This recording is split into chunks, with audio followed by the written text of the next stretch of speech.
Ready to stream. What's up, everyone? Are we live? Yeah, we are live. And we're live. And we're live. What's going on, everyone? Hope everyone's having a happy Saturday afternoon or late evening. Oh, yeah. Early evening, actually. Still have the background music playing on? I have the back. Let me Leave pause it for a bit. Leave it for a little bit. Good beats. Good beats. Although I wonder if it sounds okay on the other side. I don't know how it sounds on the other side. We have no way of knowing. I'm sure it's fine. I can increase the volume of it. Bump it up. There we go. Welcome to the ButterFueld Dance Party. The ButterFueld Dance Party. Alright. So we have a good show for everyone today. For you. If you are tuning in, please leave a comment through YouTube or through Twitch. We should be live on Twitter as well. We should be live on all three platforms. But we can only see the comments on YouTube or Twitch. Exactly.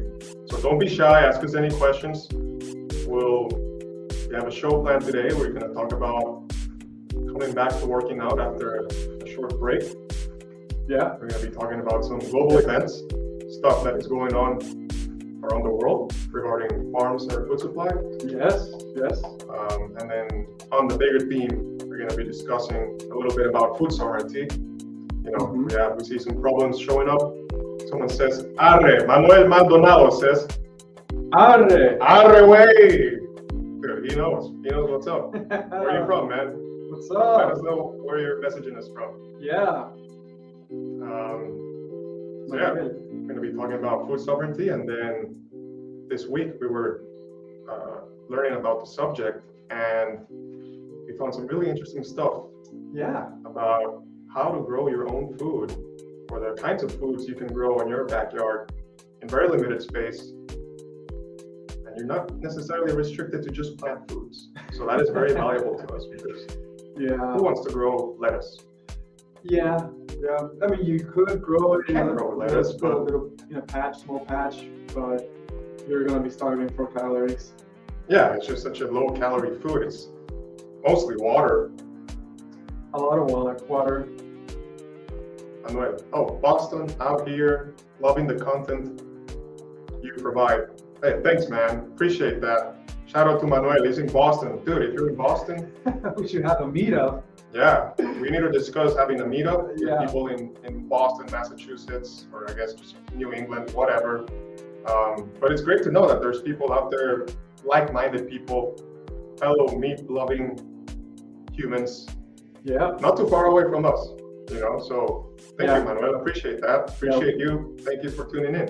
Appreciate it. We are in Cape Cod, Mass, just in case you were wondering. Oh, yeah. That's why, we're pretty close.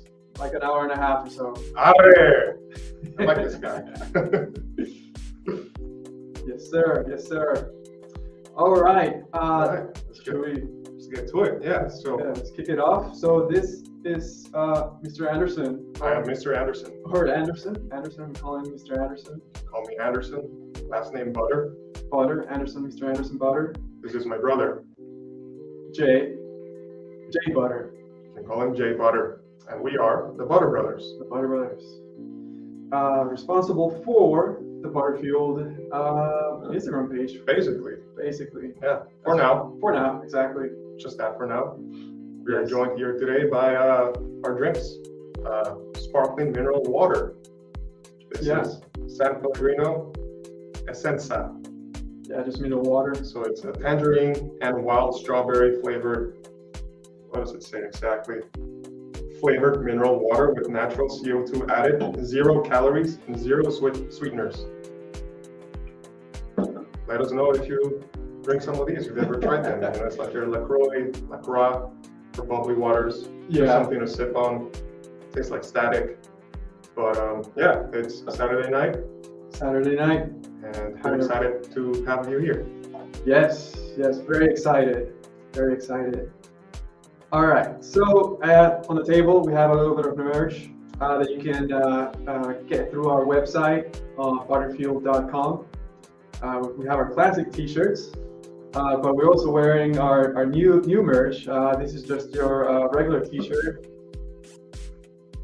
And that's your tank top over there. Yeah, and this is the Butter Battery logo. Butter battery? Butter Battery. Fuel up. Fuel up your butter batteries. Yes, yes. Animal fat is king.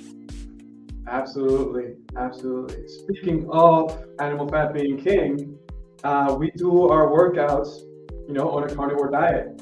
And, that's where we're kicking off this episode, talking about workouts. Just from a high level, I think the most concise way to kind of approach workouts or, this lifestyle is, you want to focus on building muscle, you want to focus on being active, you want to eat whole foods. If you follow a carnivore diet, then that's your animal-based foods. So that's all your meats, anything from the animal kingdom. And then not overeating. Not overeating. Not overeating. Very important. Still possible on a carnivore diet, by the way. Very possible. It's very satisfying. Yeah. So it becomes harder to overeat. You can get fat on carnivore though. Some people would find that controversial. Yeah. Someone messaged Chris O'Brien. Chris O'Brien. Hey, shout out Chris. Thank you, Chris. We love you back. Our page loves you back.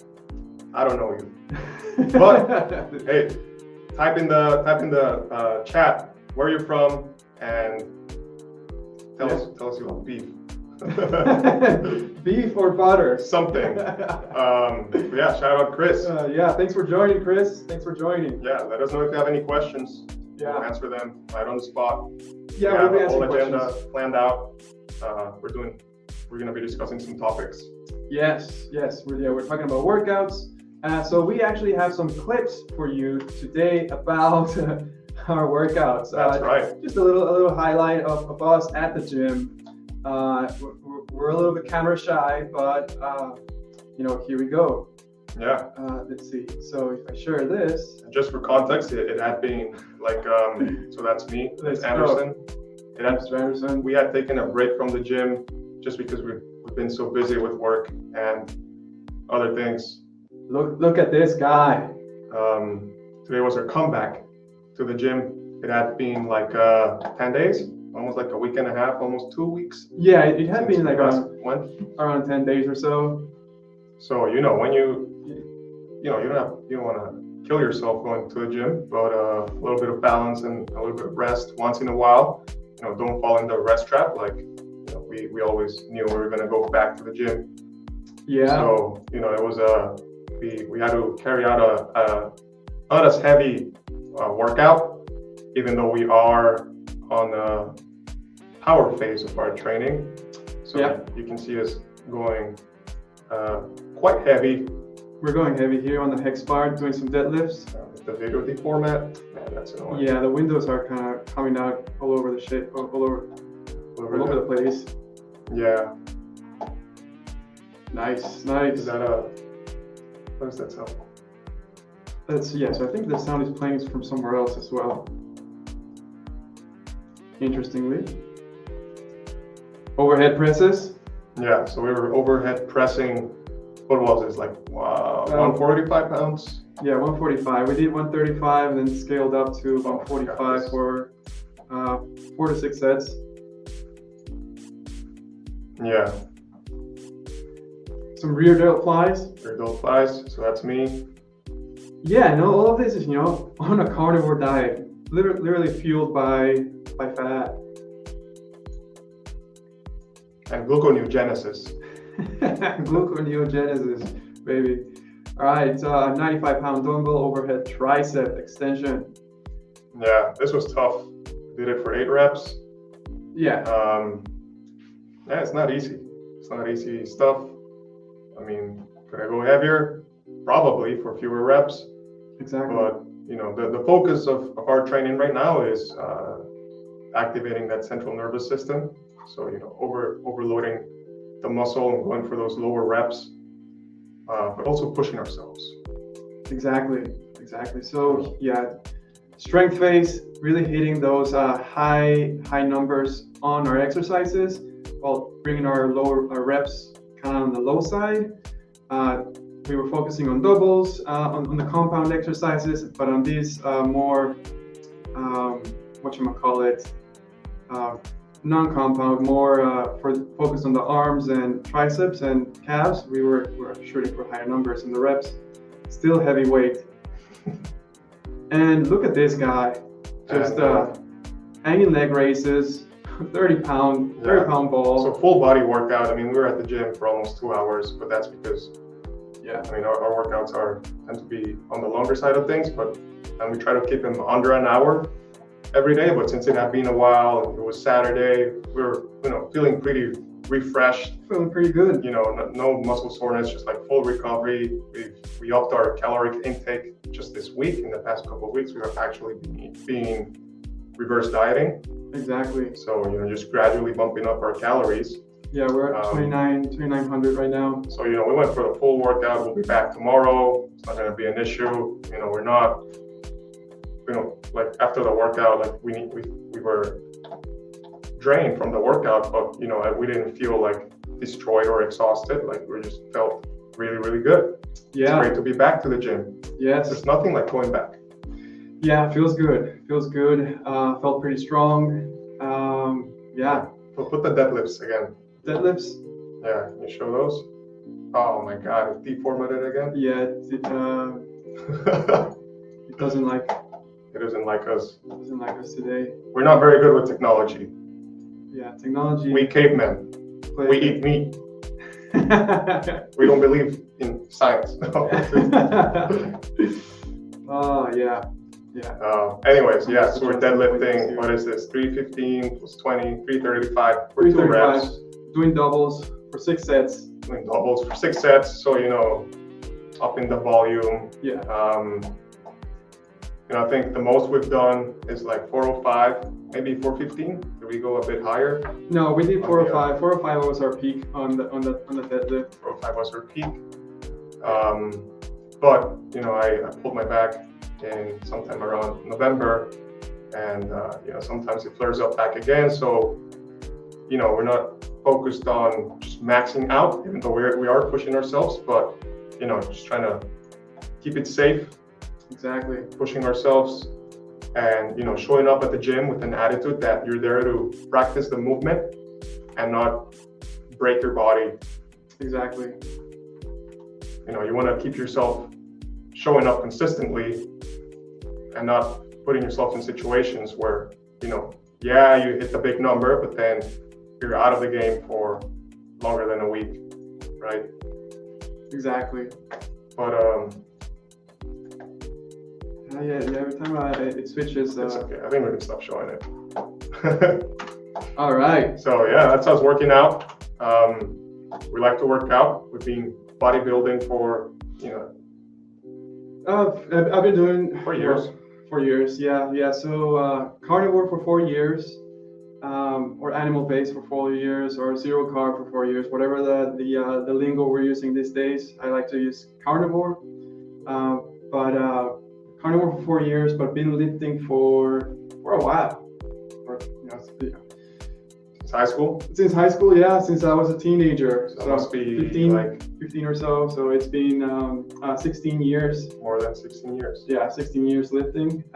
But I feel like most of my progress has happened over the past 4 years, actually. Interestingly, just timing here with when I started the carnivore diet. So I wanted to show a comment that we got. We get a lot of these questions on our chat. Here I'm going to share the window. Yep. Oh, there you go. There we go. Huh. Some people can read that. Probably not. Read that. Zoom in. There. There you go. Something happens to the window. So we get questions like these all the time. Yeah. People struggling with losing weight, gaining weight. Yeah, and it's very hard to kind of coach through text or kind of help people through text because, hey, what are some tips? And, if you want to give out something effective, it has to be personalized to you. So here we are, someone saying, hey, I'm struggling with losing weight. Any tips? I just need to cut my calories down. Yes, but we don't know where you are right now. Have you been cutting for a year? I wouldn't tell you to keep cutting, right? Because something's not working there. You might need a break. Yeah. Do you know how much you're eating? Yeah. Do you even track, right? Are we yeah. just gonna arbitrarily put your statistics in some app and assume your caloric deficit? Yeah. Based on your height and your weight, like exclusively, like you just input those numbers and it'll tell you, oh, you have to eat 1,500 calories. It's like, no, we can't do that. We would never advise to do that. Maybe as a starting point, but yeah, it could have deleterious effects, if not done properly. Exactly. Yeah. Yeah, and a lot of it is like, I think what you're referring to is your metabolism adapting to a lower caloric intake, right? And that's a tough hole to get out of, but you can get out of it. So the person says, no, I keep falling off the wagon. My willpower has been lackluster. So, this is where I'm starting to think calories, you've been restricting, you don't feel strong to resist all these temptation foods or anything else. Right, you're struggling with adherence to the diet. Adherence to the diet, or just adherence to not eating junk food. Yeah. Or maybe you're eating clean from Monday to Friday, and then the weekend comes, and then everything goes out the window, and exactly. Then you just end up feeling like trash. Like all of these situations take place all the time. It's completely common. Yeah, we've been through it. We struggled through it. We've fallen under those vicious cycles of having some cheats over the weekend, and they're tough cycles to get out of. But there are strategies, right, that you can use to kind of set yourself up so that you stay on track, and whatever goal you have, in this case weight loss, you can work towards that with the least amount of resistance. It's never easy, but you can push through it. All right, so the person says, well, I haven't been 100% carnivore. I was nearly a month and didn't notice any results, so I've been thinking this may not be the best nutrition plan for me, but I don't know, could have been just approaching it wrong. Right, so we need to learn a little bit more. There are many variables at play. Resistance training. Are you sleeping enough? What's your weekly average weight? What's your overall feel? Right. So then we get back. I've been doing HIIT training, so that's kind of like our first actual, very useful piece of knowledge here, along with 30-minute cardios and weighted as well. They're doing weighted cardio. Yeah. Weighted 30-minute cardio with 10-pound dumbbells. Yeah, that's what it sounds like. Yeah. And then I sleep around 5 to 6 hours due to my job. That's another red flag. So we have the HIIT training, 30-minute cardio, 5 to 6 hours of sleep. There's a study about sleep and weight loss. We can talk about it. I get nap time while at the hotel during the week. I usually hover around 220 to 225. I'm 5'11" and 37. I feel sluggish when I'm off the carnivore plan, but really moody. Right? So this person is obviously, very excited. They're doing HIIT training, so they want to burn the calories, right? And they're doing cardio, so I really get that they have the mentality of burning calories. So I like the drive. I like the motivation. I like that you're working for it, right? So yeah, this person's definitely putting in the effort, but it just seems like whoever this person is, and it's just doesn't really have a plan. They're kind of just guessing. Yeah. Right. And then, I mean, they're good guesses.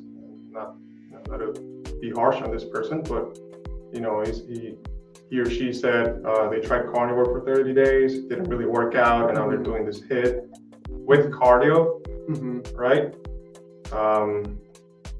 Sounds like we need to change the strategy, right? Like we need to exactly change the approach, because it seems like they're doing guesswork, right? We need to, their goals are precisely to just lose weight, right? So Lose losing weight, the excess fat. Yeah, exactly. And the current strategy is just let me just burn as many calories as I can. I only have 30 minutes and I only have a time window for HIIT training. So, my feedback for that, our feedback is, pivot away from burning calories to more muscle building, right? Muscle pays dividends in the long term, right? The more muscle you build, the more calories you're burning, at rest. And not only that, when you build muscle, you're burning calories when you are resting because your body's trying to build muscle, right? So, if you focus on building muscle, it'll compound into greater fat burning down the line, even immediately, because you're burning that energy to build muscle. And plus muscle, improves overall quality of life. So before, my recommendation would be kind of scale down the HIIT training, scale down the cardio, and kind of increase your weightlifting, increase your resistance training, start getting strong on the gym. Yeah. Right. Yeah. I mean, you'd have to ask this person what their goals are, right? Like maybe they enjoy the cardio, maybe they set out to, get good at running or whatever. Like in that case, like, keep on doing what you like to do, right? First of all, but if you're doing it exclusively for the fat loss aspect of it, then I would actually just tell this person to completely stop the HIIT training and the cardio, and just focus on lifting some weights, even like 2 to 3 times a week to begin with. Like we don't know the frequency they've been working out with, but it seems like they struggle with sleep and managing it with their job. So starting with keeping your workouts under an hour, showing up 2 to 3 times at the very least, maybe 3 to 4 times. You don't have to push yourself to the maximum unless you want to, but it's about developing the habits that are going to set you up for success in the long run. And building more muscle, it's going to pay dividends. You're going to be able to keep those pounds of fat off 5 years down the line, which should be the mission. Exactly. People tend to be, I'm not saying this person is or anyone is, but people tend to be very myopic with their weight loss. Like they want to lose weight for like this wedding that's happening in 3 weeks or whatever. Yeah. And they're not really thinking. And so that'll drive people to crash diet, lose a lot of weight, and then they'll regain the weight, and then they'll be like, oh, I'm okay being fat. Very, very short-term thinking, right? Very short-term thinking, and not really having an exit strategy, right? And just to add another point to the cardio HIIT training is what you're basically telling your body is to adapt to this level of caloric burn, right? And then you'll drop weight, but then you'll stall, which sounds like what's happening here. That means your body has adapted to this amount of activity, right? So what happens? Now you're stuck, right? Now you have to keep this up or you'll gain the weight, right? Yeah. That's where resistance training kind of wins in this case, right? Because when you add weight, when you add resistance to your muscles, you're forcing your body to grow, right? To use those calories to build the muscle, get stronger, and add more muscle. So by that, you're preventing the adaptation, because you have to grow. The body's adaptive response is to grow, right? With that growth, you get your muscles. So yeah, the cardio. Well, there is a time and place for cardio, right? And we actually used it for a couple of weeks, right towards once we really wanted to get super lean. So it has a place, right? But at the beginning of your weight loss journey, I would entirely focus on resistance training. Now, the other point was sleep. 5 to 6 hours. 5 to 6 hours of sleep, right? Plus the cardio sounds like too much stress. Burning the candle from both ends. Yeah. Yeah, I would slowly dial that up to 6.5 hours and then 7+ hours, right? So I don't have the study up, but there is a study where they calorie equated two groups of people's weight loss. One group was sleep restricted, and the other group was not sleep restricted. Well, I think they just slept like 1 more hour. Yeah, from like 6 or 5 to 7 or 8, something like that. Those were the two different groups, and they were calorie equated. And at the end, they both lost the same amount of weight. However, the sleep restricted group, they had lost more muscle than the group that was sleeping more. Look at that. Yeah. It catabolized the protein. Exactly. Protein tissues. Not good, guys. Not good. Not good. We want to avoid that as much as possible. Exactly. And your body will do that in situations where it's stressed. How do you reduce the stress? Well, not only get more hours of sleep, but improve the quality of sleep. Things like sleep hygiene, having a routine before going to bed. The Japanese like to take baths before they go to bed. So, even something like that, just having like this ritual. Much like when you have a ritual when you wake up, you'll probably, wake up, use the toilet, shave, shower, go have your breakfast, prepare your coffee, and then boom, you're driving to work, or maybe you're driving to the gym, or in whatever order. But there's a lot of individual factors when it comes to these things. There is no one cookie cutter answer for people. So if you need any help, if you would like 2-on-1 attention and advice, we are offering 2-on-1 coaching, industry leading 2-on-1 coaching. You get to tap not just into my mind or my brother's mind, but our minds together. Exactly. Working to hold you accountable and optimizing your behaviors so that you can learn how to do these things by yourself.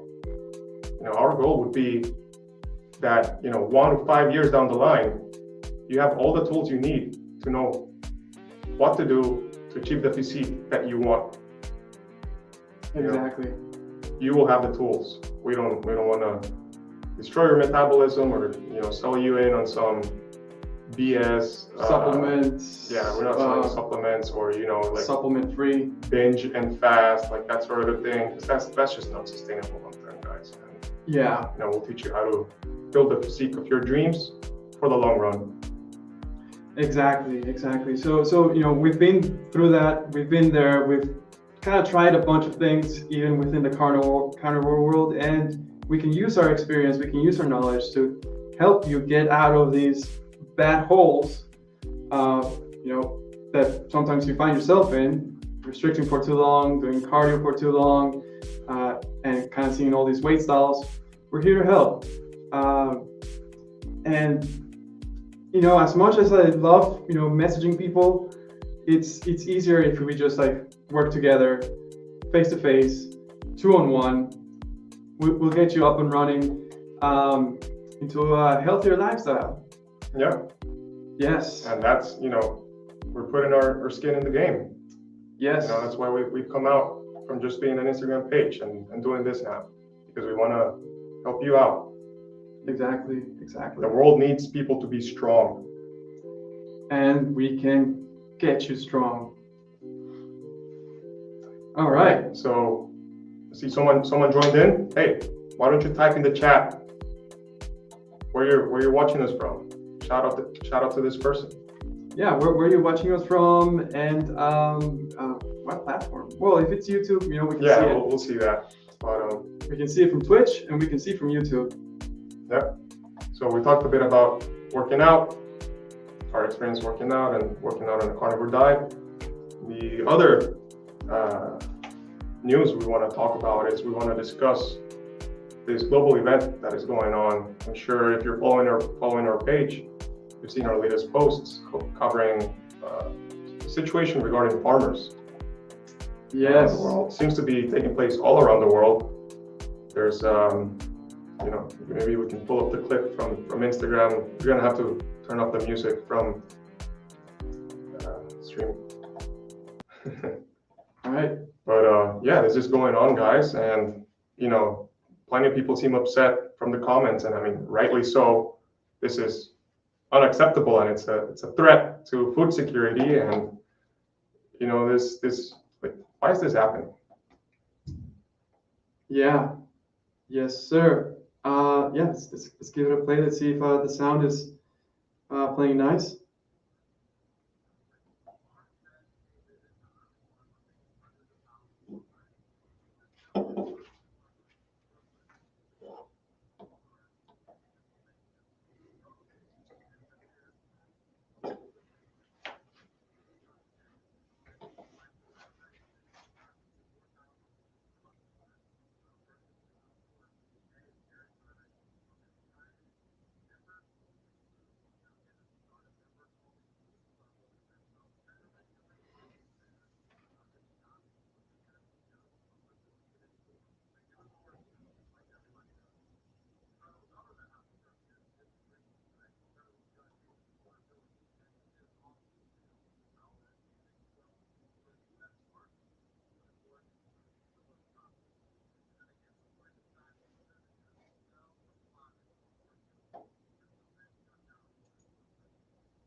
All right. So this is super insane, right? So you have the federal government kind of stepping in and shutting off your meat production, your meat facility, your meat processing over unclear reasons, right? It's not. It's not. Yeah, the Amos Miller Farm. Yeah. So first of all, this is a clip from Off the Grid with Doug and Stacy. So that is not Amos Miller. That is a YouTuber who makes content about living off the grid, who dresses like Amish, but I guess he's not Amish. But he's telling the story about what is going on at the Amish farm by Amos Miller in Pennsylvania. So he is the farmer of, well, what is it called? Just Miller Farm? Amos Miller Farm? Miller Organic Farm. Mm-hmm. And it seems like they sell meat, eggs, and dairy to over 4,000 customers that they have on their membership program. Yeah. And the reason they've had to come up with this membership is because, so the issue here is, I guess, I mean, I don't really know the context, but I assume they're probably processing the meat on their facility.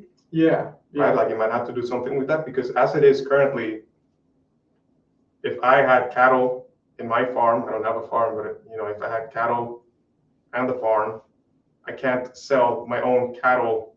I can't butcher my own cattle and sell it to my brother, because it has to go through a USDA approved meat processor, right? And so what I think the issue is here is that the Amish obviously have their religious beliefs on how they should grow, how food should be grown and Mm-hmm. cared after. Mm-hmm. And so they're honoring those traditions and those practices in their farm. And so they're kind of workaround to be able to sell to the public was to create this membership. And now they're getting fined $250,000 fine. They're being threatened to shut down by armed federal agents pulling up to the farm to tell them to stop their business. Like, it's insane. Why? I mean, people are with informed consent buying their products. Exactly. Why are they getting shut down? Why is this going on? Yeah, it's pretty unfair from this perspective. I think it's good to raise awareness on this. We need to know what's going on, because things sometimes don't catch the news, right? And yeah, this is definitely not going to be covered by any mainstream news. Yeah, it's the kind of stuff that it's just not important. It's going to happen discreetly. Yeah, exactly. Little by little. Exactly. So it's definitely not a fan not a fan of what's going on here in the grander scheme of things. Yeah. Things. We're also seeing like Frank Tufano's business being threatened. Mm-hmm. Yeah. You know, having a hard time. USDA agents pulling up, Yeah. telling them to stop conducting business or whatever, like taking some of their products. Yeah, some of the products were seized. Seized. That's right. Yeah, you know that's a hit. That's an expense. That's a loss on the business. So, you know, let's move to the next one. Yeah, let's so this is going on in the U.S. Yeah. But then there's also this going on.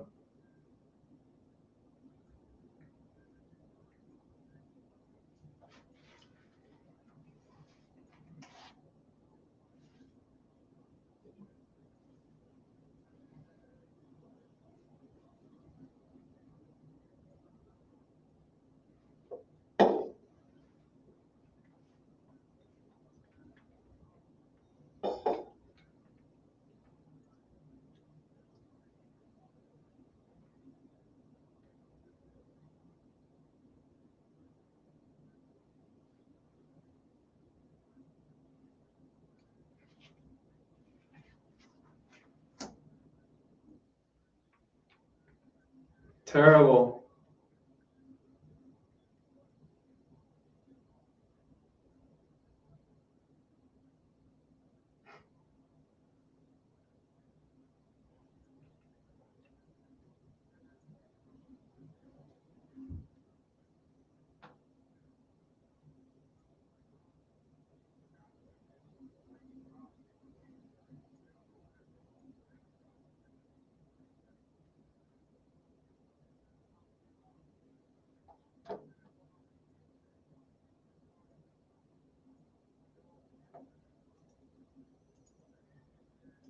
Part of the problem, but most importantly, it's part of the solution. So this is a Dutch dairy farmer, and this clip was shared by Jordan Peterson on YouTube.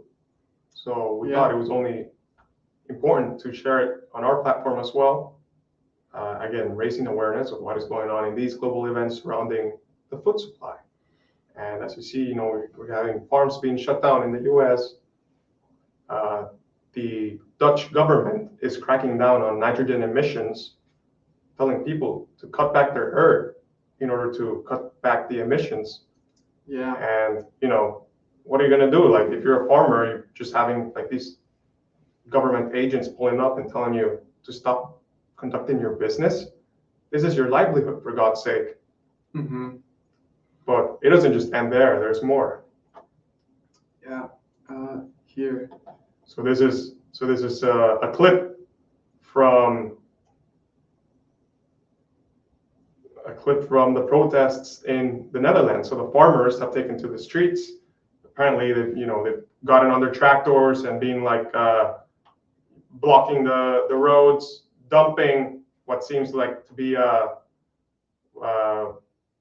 manure on the roads, and just starting fires. I guess they're burning tires and that sort of a thing, because, well, I mean, what else are they going to do, right? They have to shock the supply chain and shock the system in order for people to become aware of what is actually going on, right? Because what other option do they have?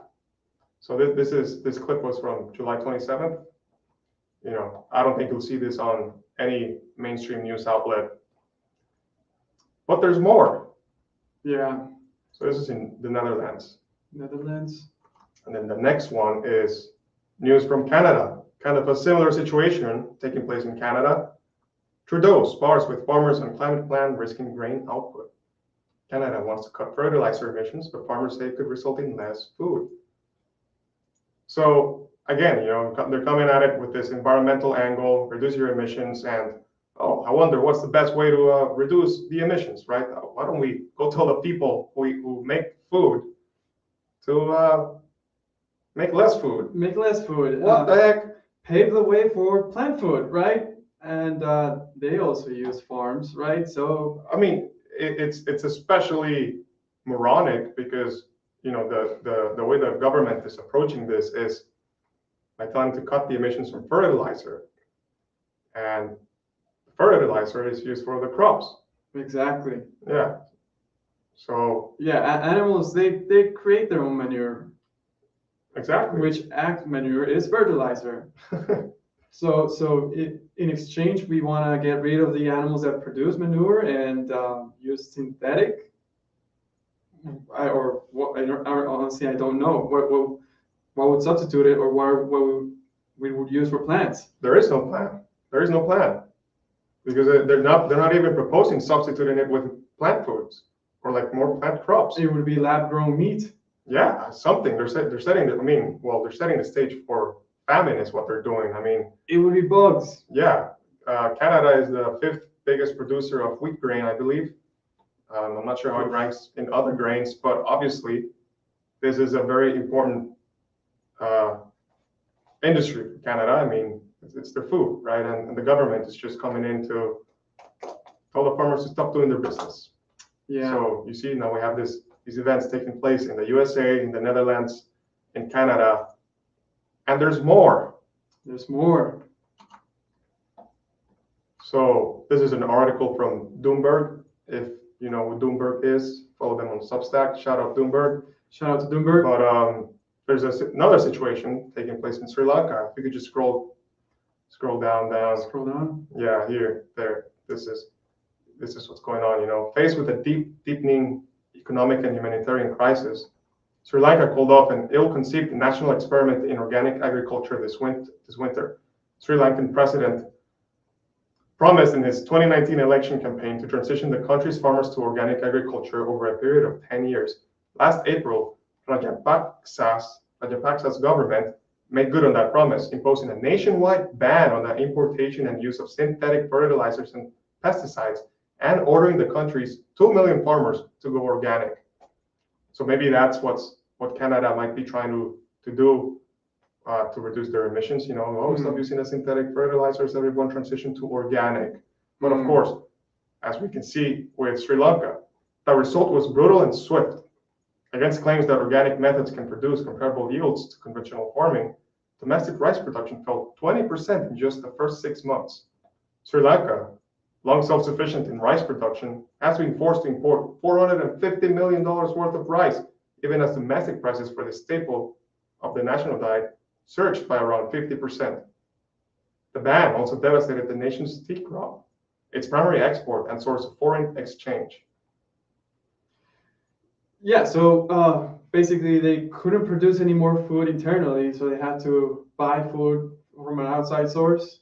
Yeah, because they just rushed to ban all the synthetic fertilizers. And I mean, you know, obviously it sounds like a good idea on paper. I'm sure we can all agree that we should get rid of synthetic fertilizers. You know, these are fertilizers produced from the Haber-Bosch process that just basically makes ammonia from nitrogen and hydrogen, and the nitrogen is usually extracted from the air, and the hydrogen is usually a result from the fossil fuel industry.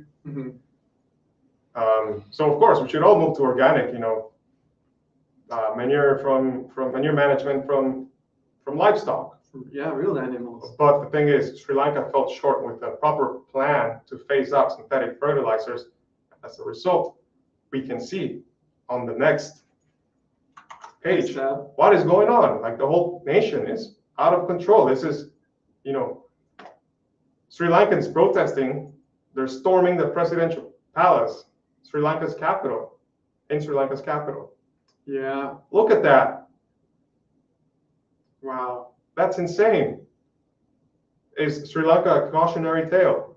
Yes. Is this what's going to happen in the Netherlands and Canada and other places? I mean, I've heard news about Ireland. I've heard news about, well, I can't think of any other countries, but you know, this stuff is going on and it's not getting covered. It's not getting the attention it deserves because this is a direct attack on our food security.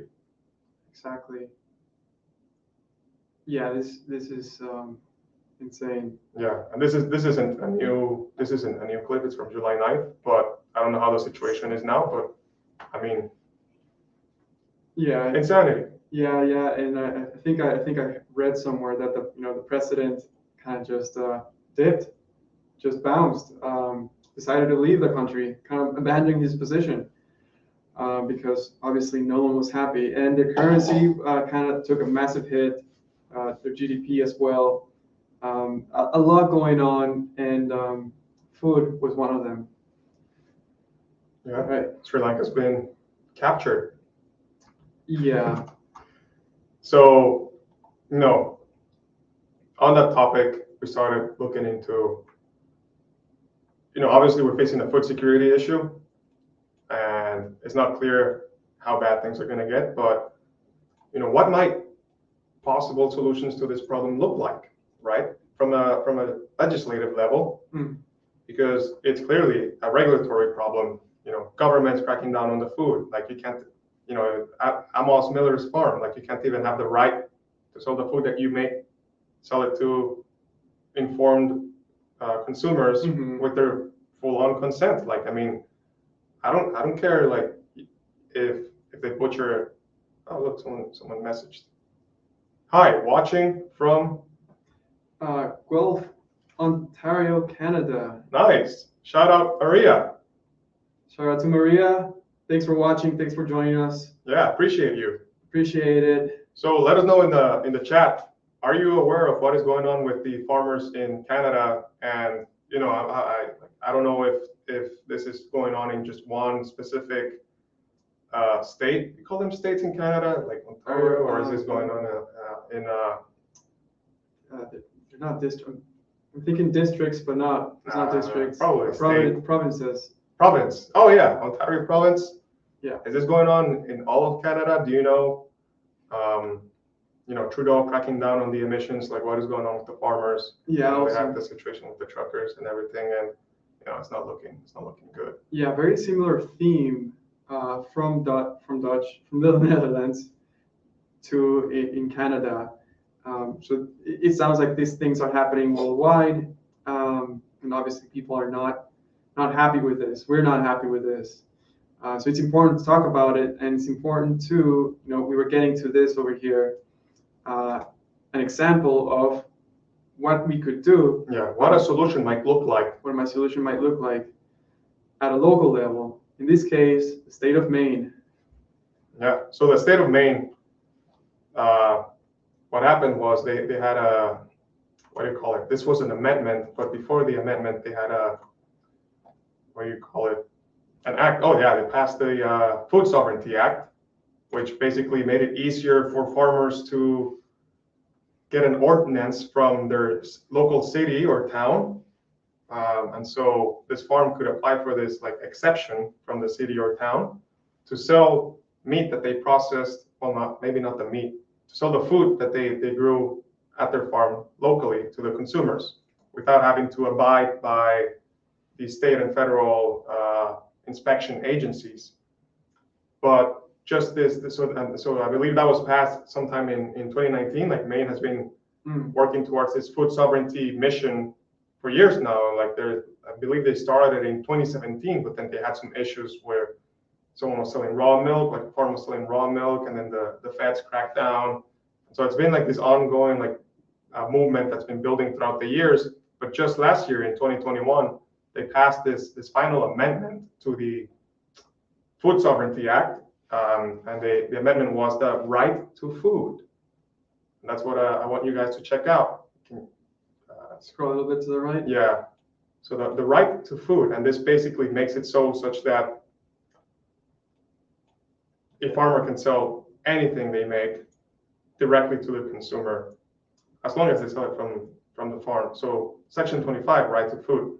All individuals have a natural, inherent, and unalienable right to food. Unalienable. Including the right to save and exchange seeds and the right to grow, raise, harvest, produce, and consume the food of their own choosing for their own nourishment, sustenance, bodily health, and well-being, as long as an individual does not commit trespassing, theft, poaching, or other abuses of private property rights, public lands, or natural resources in the harvesting, production, or acquisition of food. Exactly. So, and the right to grow, raise, harvest, produce, and consume the food of their own choosing for their own nourishment, sustenance, bodily health, and well-being. So they know what they're doing in Maine. Yeah, this is a pretty good example of a state kind of caring about its constituents kind of realizing somehow had the foresight to allow people to make their own food at their own place, which sounds so simple, sounds so basic. Yeah, we are actually very closer than we thought to food sovereignty and food security. Mm-hmm. All you would need is, I guess, a legislation like this that empowered farmers to sell all the products that they make right from their farm without having to go through a state or a federal agency, Yeah, or approved exactly. institution, right? Because the problem is, especially with meat, it has to be processed at a processor that is approved by the USDA. Yeah. Yeah, you run into a bunch of regulatory problems if you try to if you grow your own food or your own cattle and then try to sell it or give it to someone else. It becomes a regulatory problem, and Maine is kind of addressing that here, where you know people are allowed to eat, basically, kind of simplifying it to that basic level. It doesn't get any simpler than that. Right to food. The right to food. All individuals have a natural, inherent, and unalienable right to food. Doesn't that just sound beautiful? Like when you think about it, we actually don't have a right to food. Yeah, that it needs to be passed. Yeah, like two private individuals can't exchange food legally because of the government. Yeah. So it's worst case scenario, guys, we'll meet you all in Maine. we'll have Border Village in Maine, and yeah, maybe Maine is a place to start a farm. I don't know if this is a thing in other states. Mm-hmm. I hope it is, but I hope if you're watching this, you can start brainstorming how we can bring this to our communities. And sort of like empower our farmers. Now, if you ask people who opposed this bill, and there were people that opposed it in Maine, you'll find some articles that people were like, oh, it's for your safety, it's for your security. We are increasing the risk of foodborne illness. What do you think? Like, would you be sketched out if you just like pulled up to a local farm and they bought some food, bought some meat from them? No. Yeah, I mean, it seems natural to me to know that a farmer kind of process their own meat, kind of slaughter their own cattle, and kind of prepare it themselves. Because I would probably wouldn't trust anyone better than the farmer itself. You wouldn't trust a USDA federal agent to inspect the meat before? I don't think they would have the same amount of interest or care or dedication or attention to detail than a farmer would, right? Meaning that a farmer, obviously they want their business to succeed and thrive and continue. So obviously they would go through all the minuscule details to make sure that their product is fit for the consumer, right? But absolutely. Now you're outsourcing, you're kind of forcing the farmer to outsource it to a processing facility, and in the processing facility, they're only following a checklist of things that they need to do. Are they going to give it that much care and attention? I don't know. I wouldn't think so. So yeah, and we're not farmers, so we're completely like just speaking from, we're guessing. Yeah. But I mean, obviously, this is a huge benefit for the farmers themselves because they get to see more of those profit margins with them being able to sell meat at a market price they process themselves versus, having to pay a processor that is going to take a cut. Yeah. And then, either they're getting the meat back from the processor to sell it directly to the consumer, once it's passed the USDA inspection, or they're selling the meat to the big meat packers. Yeah. You have your JBS, your Tyson, your Cargill, and National Beef. National Beef, yeah. Yeah, so, get those players. And so The big four. yeah, state of Maine. Shout out Maine. Shout out to Maine. Let this be an example. Let this kind of. Get the. Is it working? Shout out Maine. Shout out to Maine. Oh, we're having people join. Oh, I think they just dropped out. But hey, if you're joining in, let us know where you're watching from. Yeah, type in the comments. So yeah, let this be an example of what you could do at your local level, at your state, even municipality, however it gets split out. We're going to be doing more research. We're going to try and figure out how we can do that here in the state of Massachusetts, how we can encourage the right to food and to achieve food security and food sovereignty. Exactly.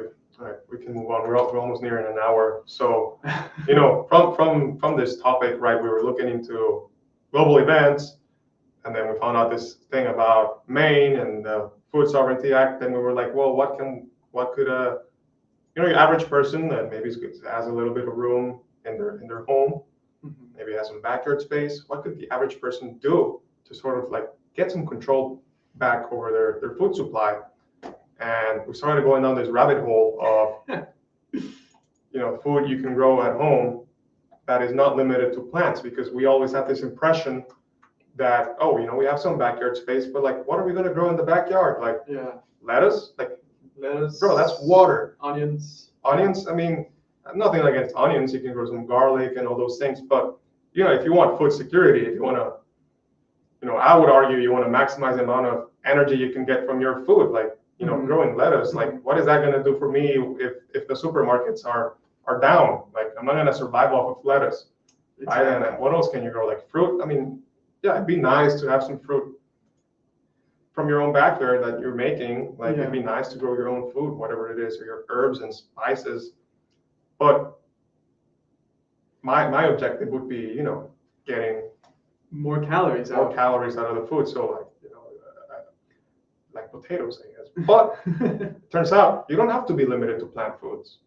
Yeah. There's actually a lot of people who grow some meat from home. Enter. And this is going to be not everyone's cup of tea. Yeah. But just think about it. Be open-minded. Yeah, this is something that we kind of just started learning about this week, honestly. And, it obviously comes as a shock at first, but talking about rabbit as a meat source, producing meat out of rabbit. Right. So, there's a lot of details to this, obviously, and there's obviously more experienced people that can talk about this. But in terms of meat production, you can use rabbits to produce meat using your backyard.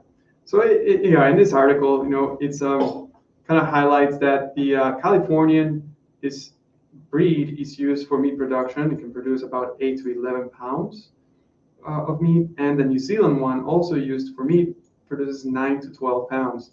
So, based on our current research, these are kind of like the two most common ones for producing meat at your own home. There's a highlighted section here. Each doe produces 20 to 25 live rabbits a year, which will yield 125 to 250 pounds of meat. Yo! Yeah. 125 to 250 pounds of meat? Yes. Each doe. So what is a doe? A doe is a female rabbit. Oh. Yeah. And then a male rabbit would be a buck. Huh. Yeah. I didn't know that. Did you know that? No, just new things that you learn. So here, I will show you a clip of what it looks like. This is kind of your basic setup.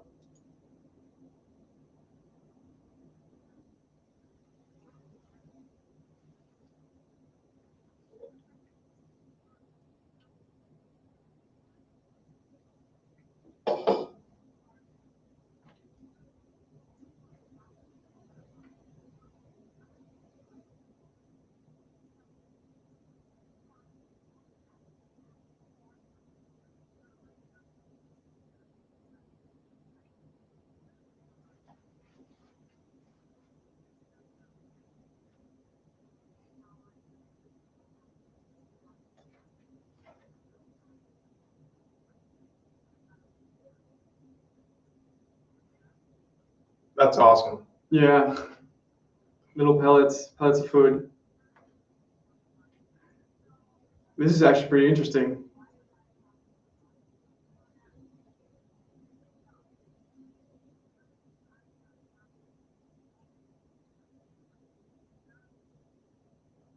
Good manure. This is a good manure.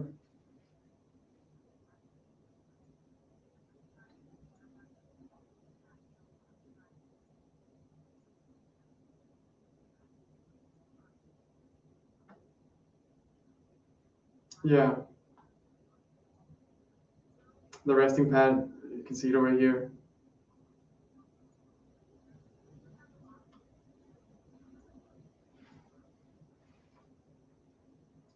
Yeah. So yeah, basically in this clip, and we can send you the link. She talks about, hey, if you're interested in kind of growing rabbits and raising them, and farming them, you know, there's certain strategies that you can follow to take care of these animals. Very important. Their manure is good to use right away, as opposed to other animal manures like the chicken or cow. You gotta let them compost a little bit. They take a little bit of time to compost. Well, for rabbits, you can take it immediately and Eat it. It makes Nesquik. It makes Nesquik cereal. You can throw into your garden, and now it's fertilizer. Now, one other cool thing was tractoring, right? So I'm just going to show a little bit, but basically this structure is what you would call tractoring your rabbits, right? So you can feed them pasture, you can feed them grass. Oh, that's right. Yeah, That's crazy. adds in. You can mow your lawn. Yeah, they can mow your lawn. Oh yeah, so well, let's move on to the next clip that we have. Yeah, so that's breeding rabbits for meat. Like, what was it? 25 to 50 rabbits can give you 125 to 250 pounds of meat. So that's, you're closing in on almost a pound of meat a day.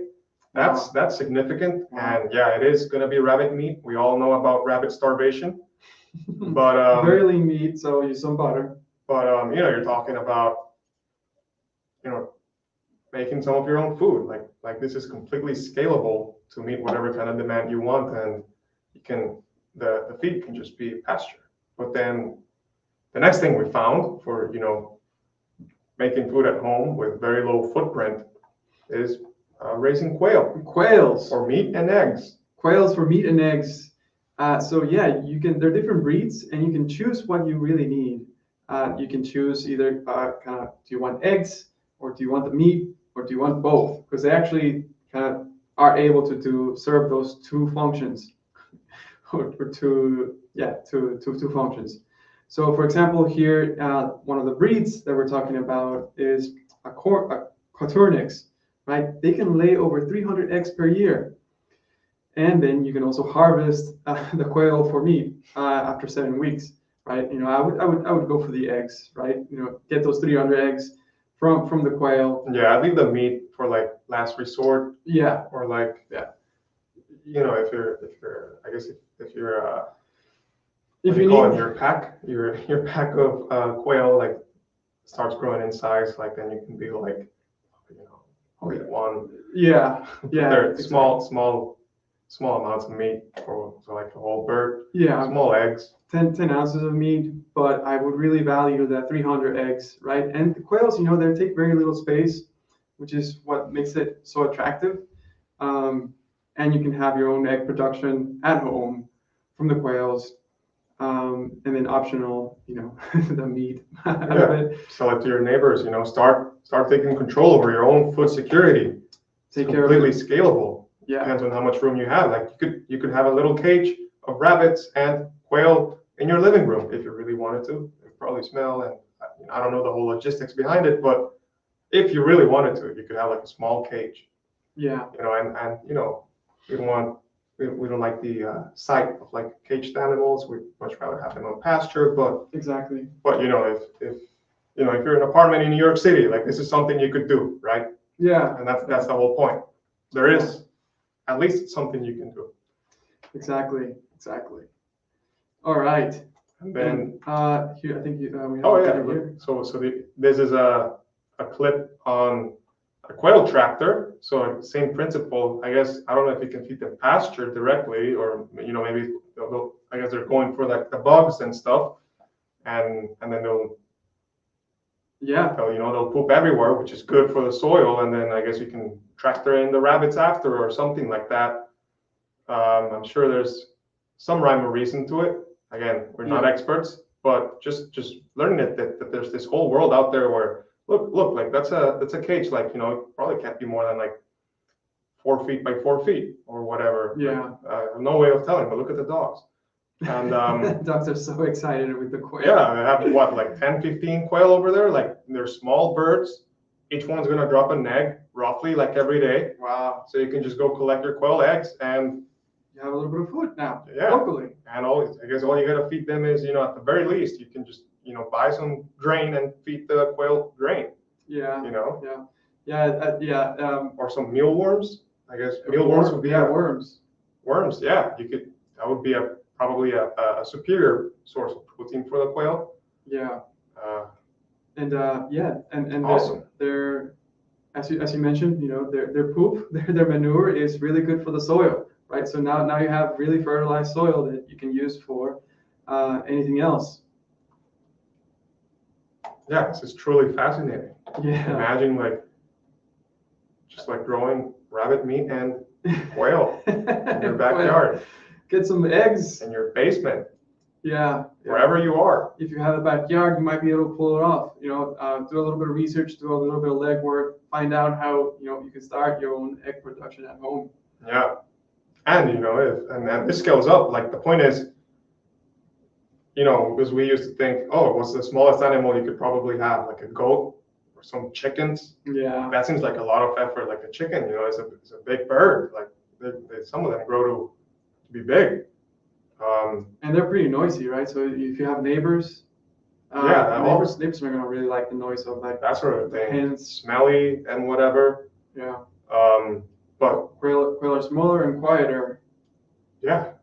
So it was just great knowing that nature's got an answer, and apparently people have been raising their own rabbit meat and their own quail for a very long time. For years, yeah. Yeah. Somehow we forgot about it. Yeah. Somehow. But sadly. Yeah. So there's small scale meat production at home, and then the third thing we found that is small scale, and you could potentially get this started in your backyard for very low startup cost. And let's be honest, this would be really, really worth it, and kind of just a very interesting hobby is beekeeping. So, imagine growing your own honey. Oh man. So the carnivores, we're carnivores ourselves, but if you're talking about creating your own beehive, doing beekeeping, so that you can get some food out of that, get some nutrition that you actually grew yourself, I think that's a pretty good solution. Absolutely. Again, this is in the topic of food sovereignty. Food sovereignty and food security for yourself. Yeah.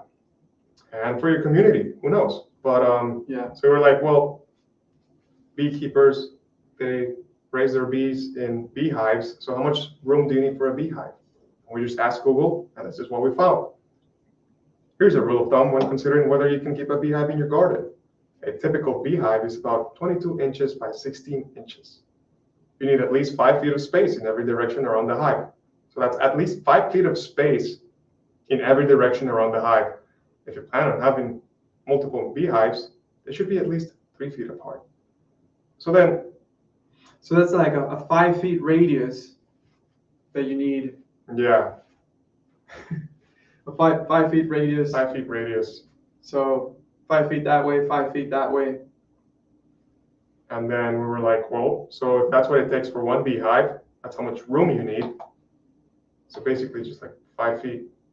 Yeah. 5 feet. So I guess 25 square feet, something like that. Yeah, roughly. I mean, well, it's a circular. Pi r squared. Pi r squared. 25 pi. 25 pi. 75 square feet. Oh yeah, roughly, yeah. Times Roughly. times 3.1415. Yeah. Yeah, 31 75. plus 6, whatever. So 75 square feet. Yeah, sounds about right. So how much honey can a beehive produce? Is the next question. Ooh. How much honey do they get? Do we have? Yes, we have an answer to that. So this is from Beekeeping Insider. Beekeeping Insider giving you the facts and the details on beekeeping. Yeah, go to them. Shout out Beekeeping Insider. Shout out to them. So how much honey does a hive produce? We'll just read the highlighted part. With a traditional beehive setup, a strong hive could produce up to 100 pounds of harvestable honey per hive. But taking into account unforeseen factors which can affect colonies, a better average would be anywhere between 30 to 60 pounds per hive per year. 30 to 60 pounds of honey? Man, I don't even know if I've eaten a pound of honey in my lifetime. Yeah, that's a lot of honey. That's a lot of calories. It is a lot of calories. That's a lot of calories. Push come to shove, I don't think I would feel all that good just eating straight up honey. Oh no, but you could put some on your rabbit meat. you can throw it in knowing that you produced it yourself. You produced it locally. You took care of it, and now you giving yourself some calories, because that's part of increasing your food security, increasing your food sovereignty. So those are your 3 ideas. Look into rabbits, look into quails, and look into beekeeping. Yeah, we'll certainly be digging more into these topics. Again, we just wanted to bring them up as something that we learned this week. Exactly. Exactly. Truly fascinating new information.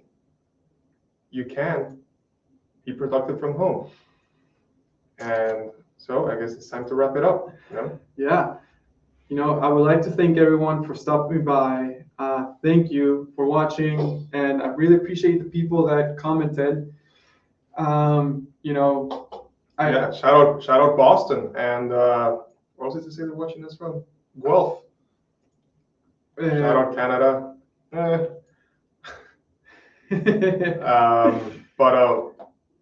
Boston, if you're in New England, reach out, let us know. We are going to be planning a meetup sometime soon, probably in the next month or so. As the summer wraps up. Yeah, we definitely need a meetup. Let's meet some local people. Let's meet some people from Massachusetts. Let's have a steak. Yeah, let's have a steak. And then let's talk about how we can pass a food sovereignty act, the right to food. Yeah. Together, collect, organize, raise awareness. Exactly. This is how we fight back, people. Yeah, we gotta push the legislative action here. That's right, the globalists. We're not counting on ButterFueld. On ButterFueld, on Instagram, exactly. being used against them. So we are the resistance. You are the resistance. Every time you eat a piece of steak, you are resisting the system. Exactly. So don't stop. Keep eating beef. Like, subscribe. Make sure you subscribe to our YouTube channel, where we're still figuring out some stuff, but we'll be putting out more content so you can get to know us, and we'll be able to discuss more topics, global events, topics surrounding health, nutrition, fitness. Instagram and social media can become quite toxic environments where a lot of the nuance gets left out. So we think this is a better format for communicating information. Mm-hmm. And really, we just hope that you find our information valuable and you tag along for the ride, because we're definitely in this for the long run, and we just want to help out as much people as possible, as many people as possible. Exactly. So just as another announcement, remember, we are available for 2-on-1 coaching. We want to get you strong. We want to get you healthy. We will personalize your workouts. We will personalize your meals, and we'll work together. We'll meet virtually. Yeah, get to talk to both of us. Yeah. And this industry-leading 2-on-1 coaching. Exactly. Show me someone who does 2-on-1 coaching. I guarantee. With a carnivore background. Yeah, I guarantee. And muscle building background. This is industry-leading coaching. It's an industry-leading product. Exactly. We are ButterFueld. ButterFueld. So yes, thank you for watching, everyone. Don't forget to like, subscribe, to share this. Yeah. And Follow us on Instagram, Twitter, TikTok, now YouTube, Twitch. I guess Twitch, yes. Yes. That's it. All the good stuff. Yeah. All the good stuff. Thank you, guys. Thanks, everyone. Thank you, everyone. And have a nice Saturday night. Saturday night. Have a nice weekend, humans.